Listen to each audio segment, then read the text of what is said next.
صفحہ درست کروانا کس کا حق ہے؟ صفحہ درست کروانا یہ امام کی ذمہ داری ہے، مؤذن کی ذمہ داری نہیں ہے۔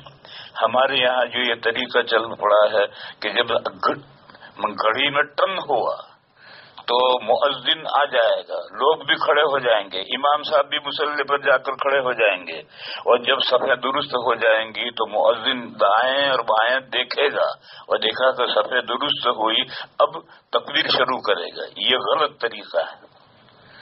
تکبیر کو عربی میں کہتے اقامہ، اقامہ کے معنی کھڑا کرنا۔ لہذا صحیح طریقہ یہ ہے کہ جب ٹن ہو جائے یا ٹن ہونے میں بھی 2-3 سیکنڈ باقی ہوں اور تکبیر کہنے والا کھڑا ہو کر کے اقامہ شروع کر دے، اور اقامہ شروع کرنے کے بعد امام صاحب بھی مصلی پر آ جائیں، نمازی بھی کھڑے ہو جائیں، اور نمازی اور اگر مسجد بڑی ہے اور نمازی کافی ہیں تو اقامہ کہنے والا اقامہ ہی اتنا لمبا کہے گا کہ اقامہ پورا ہوتے ہوتے صفحہ درست ہو جائے۔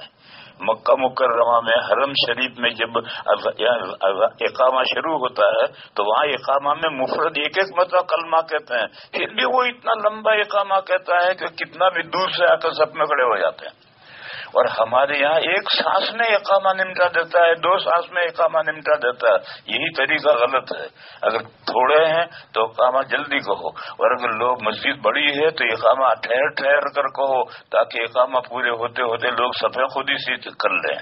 پھر امام صاحب اقامہ کے ختم ہونے کے بعد میں نمازیوں کو دیکھیں، اور روز دیکھنے کی ضرورت نہیں ہے، کبھی کبھی دیکھیں، اور دیکھ کر کے اگر کسی گڑبڑ ہے تو اس کو ہدایت کریں کہ آگے کھڑے ہو، مل کر کھڑے رہو۔ آج کل امام یوں دیکھتے تو ہیں مگر کسی سے کچھ نہیں سکتے ہیں۔ یہ وہ پیٹ امام ہے، پیش امام نہیں ہے۔ جو پیٹ امام ہوتا ہے وہ کسی کو کچھ کہہ نہیں سکتا ہے، پیش امام تو ڈانٹے گا، تھپڑ مارے گا جا کر، کیوں الگ کھڑا ہے، کل سمجھایا تھا آج بھی کھڑا ہے ایسے ہی، وہ سیدھا ہو جائے گا۔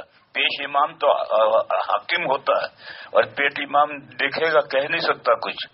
اس لیے مجھے یاد ہے دارالعلوم دیوبند کے صدر مفتی سے مفتی مہدی حسن صاحب، اس زمانے میں ایک تو جامع مسجد میں جمعہ ہوتا تھا، ایک آدینہ مسجد میں جمعہ ہوتا تھا، اور ایک چھتے کی مسجد میں جمعہ ہوتا تھا، بوڑھوں کے لیے، بیماروں کے لیے۔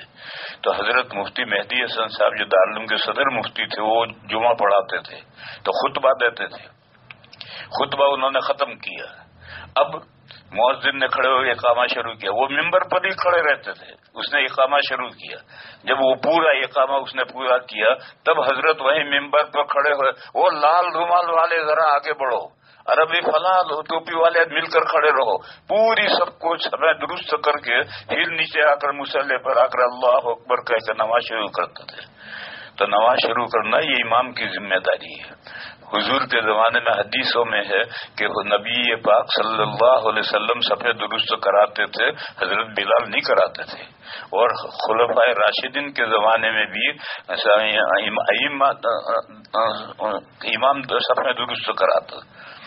ترمذی شریف میں روایت ہے، میں جب 1981 میں جب پہلی مرتبہ حج میں گیا تو شوال میں چلا گیا تھا۔ اس وقت پانی کے جہاز سے جاتے تھے، شوال میں گیا تھا، تھوڑے نمازی تھے، کوئی زیادہ اس وقت بھیڑ نہیں تھی۔ تو وہاں میں نے دیکھا کہ ہر نماز شروع ہونے سے پہلے 2 مرتبہ آواز آتی ہے،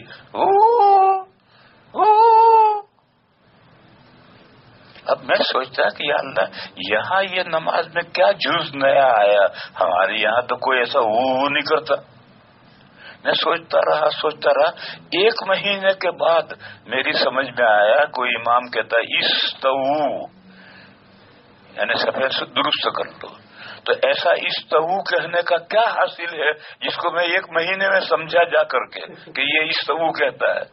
لیکن بہرحال صفحہ درست کرنا یہ امام کی ذمہ داری ہے، اور جب صفحہ درست حضرت عمر کے روایات میں ہے کہ حضرت عمر کے زمانے نمازی بہت ہو گئے تھے، تو حضرت عمر نے آدمی مقرر کر رکھے تھے، اقامہ کے بعد میں جب صفحہ درست ہو کر کے حضرت کو اطلاع کی جاتی تھی کہ صفحہ درست ہو گئی تب حضرت نماز شروع کرتے تھے۔